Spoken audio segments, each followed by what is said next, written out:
नमस्कार, मैं जनता श्रीओम गौतम। आज महाराष्ट्र और झारखंड के चुनावों को लेकर नतीजे आने शुरू हो गए हैं। वोटों की काउंटिंग अभी जारी है, लेकिन उससे पहले जिस तरीके से नतीजे आते हुए दिख रहे हैं महाराष्ट्र में, उसको लेकर महाविकास अघाड़ी के नेताओं में बौखलाहट है, वो एक अपने चरम पर पहुंच गई है। कल तक जो महाविकास अघाड़ी के नेता ये कह रहे थे कि ये जो एग्जिट पोल है वो फेल होते हैं और फेल ही होने वाले हैं, ये मनोरंजन का साधन है, इन पर विश्वास नहीं किया जा सकता। हालांकि उनकी बात तो सच साबित हुई है। ज्यादातर एग्जिट पोल महाराष्ट्र में फेल हो गए हैं, क्योंकि एक को छोड़कर ज्यादातर जो एग्जिट पोल थे वो 150 से 160 सीटें ही दे रहे थे महायुति को। लेकिन यहाँ ये पूरी तरह फेल होते हुए नजर आ रहे हैं और महायुति यानी कि बीजेपी के गठबंधन को 215 से ज्यादा सीटों पर बढ़त मिली हुई है। ऐसा लगता है कि उन्हें 200 से ज्यादा सीटें इस चुनाव में मिल जाएंगी।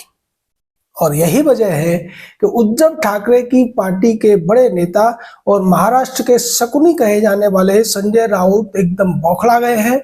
ऐसा लगता है उनका मानसिक संतुलन खो गया है और वो उन्होंने आरोप लगा दिया है कि ये जो नतीजे हैं ये हमें स्वीकार नहीं है, ये बेईमानी है, ये जनता के साथ बेईमानी की गई है। महाराष्ट्र की जनता बेईमान नहीं हो सकती। महाराष्ट्र की जो जनता है वो एकनाथ शिंदे को 60 सीटें नहीं दे सकती है। महाराष्ट्र की जनता अजीत पवार को 40 सीटें नहीं दे सकती है। बीजेपी को 125 सीटें नहीं दे सकती है।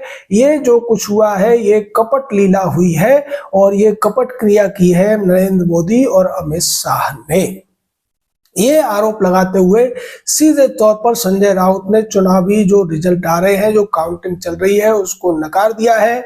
और संजय राउत का ये कहना है कि अगर महाराष्ट्र की जनता के साथ न्याय करना है तो चुनाव दोबारा होना चाहिए और वो भी बैलेट पेपर से होना चाहिए, क्योंकि जिस तरीके से जनता के अंदर नाराजगी थी, अदानी का मुद्दा खुल गया था, अदानी ने 2000 करोड़ रुपए की रिश्वत दी थी, ये मामला अमेरिका में चल रहा है। उसके बावजूद जनता ने कैसे वोट दे दिया बीजेपी वाले महायुति को।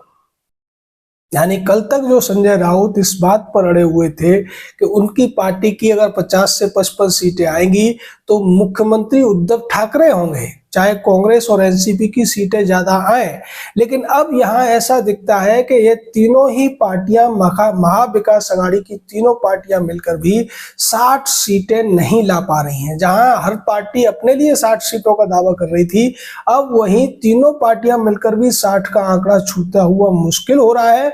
और उसको भी संजय राउत ने हाईलाइट किया और ये कहा कि जिस तरीके से पिछले 2 लोकसभा चुनावों 2014 और 19 में भारतीय जनता पार्टी ने साजिश करके कांग्रेस पार्टी को विपक्ष के नेता का पद नहीं लेने दिया था, वही साजिश हुई है महाराष्ट्र में। और महाराष्ट्र में भी ये होता हुआ दिख रहा है कि इस बार नेता प्रतिपक्ष का पद किसी भी पार्टी के किसी भी नेता को नहीं मिलने वाला है, क्योंकि महाविकास अघाड़ी की तीनों ही पार्टियों के जो विधायकों की संख्या है वो 29 का आंकड़ा छूती हुई दिखाई नहीं दे रही है। और नियम ये है कि विपक्ष के नेता प्रतिपक्ष का जो पद होता है वो उसी पार्टी को मिलता है जिसका कम से कम 10% विधायक होते हैं या लोकसभा में सांसद होते हैं। तो यहाँ 10% होने के लिए 28 से 29 विधायकों की जरूरत पड़ेगी, जो कि न तो एनसीपी के आते हुए दिख रहे हैं शरद पवार गुट के, न कांग्रेस के और न ही उद्धव ठाकरे की शिवसेना के। महाराष्ट्र की जनता ने जिस तरीके से मुहर लगा दी है एकनाथ शिंदे के बाला साहब ठाकरे का उत्तराधिकारी होने पर, और एकनाथ शिंदे की पार्टी का जो सक्सेस रेट है वो 60 से 70% के बीच जाता हुआ दिख रहा है। अगर भारतीय जनता पार्टी के सक्सेस रेट की बात की जाए तो वो 75% के आसपास है और वही स्थिति होती दिखाई दे रही है अजीत गुट के साथ भी। उनका भी जो सक्सेस रेट है वो 60 के आसपास दिख रहा है।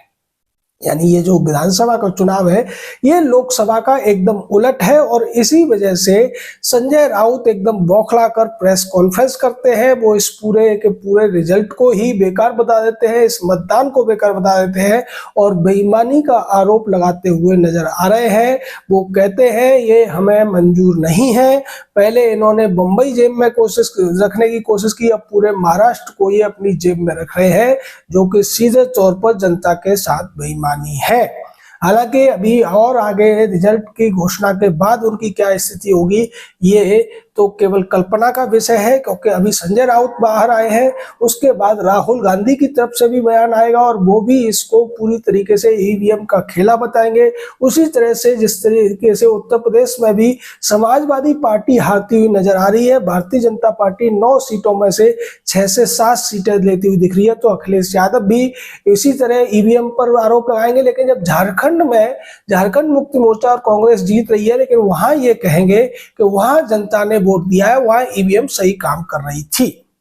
ये विपक्षी पार्टियों का पुराना एक हथकंडा है। लेकिन इस तरीके से काउंटिंग के बीच में किसी पार्टी ने इससे पहले बेईमानी का आरोप नहीं लगाया था, चुनाव को पूरी तरह खारिज करने की बात नहीं की थी, जो करते हुए संजय राउत नजर आ रहे हैं। और संजय राउत को इसी वजह से महाराष्ट्र का शकुनी भी कहा जाता है।